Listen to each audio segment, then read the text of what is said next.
Hello, everyone, and thank you, Jess. We all want what's best for our kids and families. By a show of hands, how many of you have kids? And how many of you have families? So everyone here has kids or families except a few people who dread audience participation. It's okay, I get it. No matter a person's politics, race, religion, or gender, this is a universal. We all want what's best for our kids and families. Good afternoon. My name is Rachel Loftspring, and I'm founder and CEO of The Breeding Ground, a social enterprise with this at heart. The Breeding Ground is a collaborative hub where parents create positive, family-friendly change. It's also a bit of a double entendre because it's a playful reference to having kids. We're about making a difference in the United States, and we're doing it in an engaging and respectfully envelope-pushing kind of way. The United States ranks last in the industrialized world in nearly every measure of family policy. To break that down a bit, meet Katie. She's a college-educated, mid-level manager at a smallish company, married to another professional, with one kid and another on the way. The US is the only developed nation in the world without paid maternity leave. So whether Katie has paid leave depends on who she works for and where she works. Katie works in Ohio, a state, like most, without paid leave, and her employer provides 4 weeks of paid leave. After that, whether she or her 4-week-old are ready, she will have to return to work or risk losing her job. Like so many other Americans, neither Katie nor her husband are eligible for the 12 weeks of unpaid FMLA leave due to the many exceptions in the law. In many states, daycare costs more than 1 year of public college tuition, and for Katie and her husband, this is 25% of their net income. Should one of them stay home? And since statistically a mother earns 60 cents to a father's $1, should it be Katie? Katie hates the idea, but she has to ask, is her working really the best thing for her family? Of course, this is problematic for her company. It costs 20 to 200% of an employee's wages to replace that person, depending on skill level and salary. And it's problematic for our economy, as labor force amongst women decreases as compared to our peer countries. It does not have to be this way for Katie, her husband, or the 35 million other American families with children.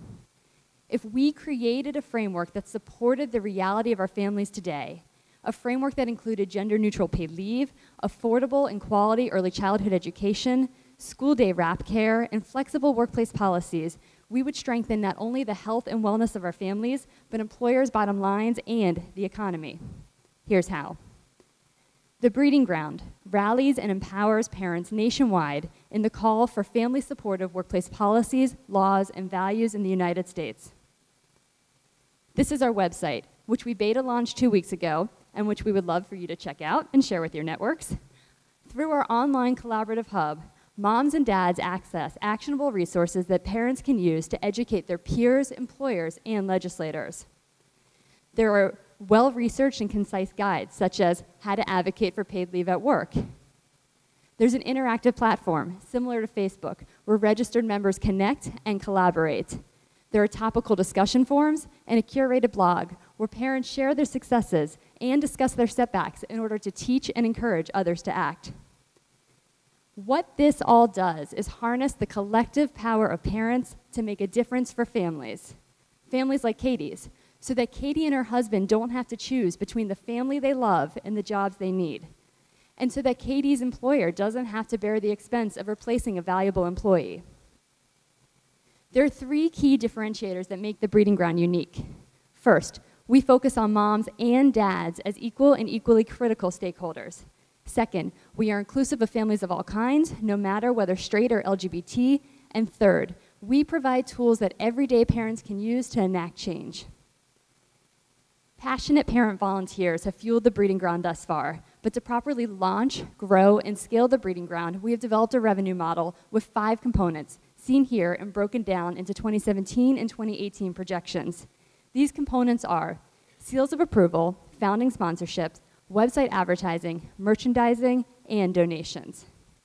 This is our team. I am founder and CEO, an attorney by background, and graduate of the University of Pennsylvania Law School. I've worked in big law and in-house, including as head of the legal department for a national distributor. More importantly, I'm a wife and mother, which is the reason I created the Breeding Ground. Matt Burning is our creative visionary and has over 15 years of experience tending to brands such as Procter & Gamble, Adidas, and Kellogg's. Matt is owner of Uplift Studio, and he and his wife have 3 kids. Gary De Jesus is our strategist. Gary has built and launched diverse brands for over 30 years, 18 of which were at Procter & Gamble. Gary is managing partner of YBG Ventures, and he and his wife have 2 kids. We would love to get you involved. We're looking for passionate parents, connections to journalists and influencers, and partners with organizations. If you can help, please email me at rachel@thebreedingground.org, and please say hi at the reception.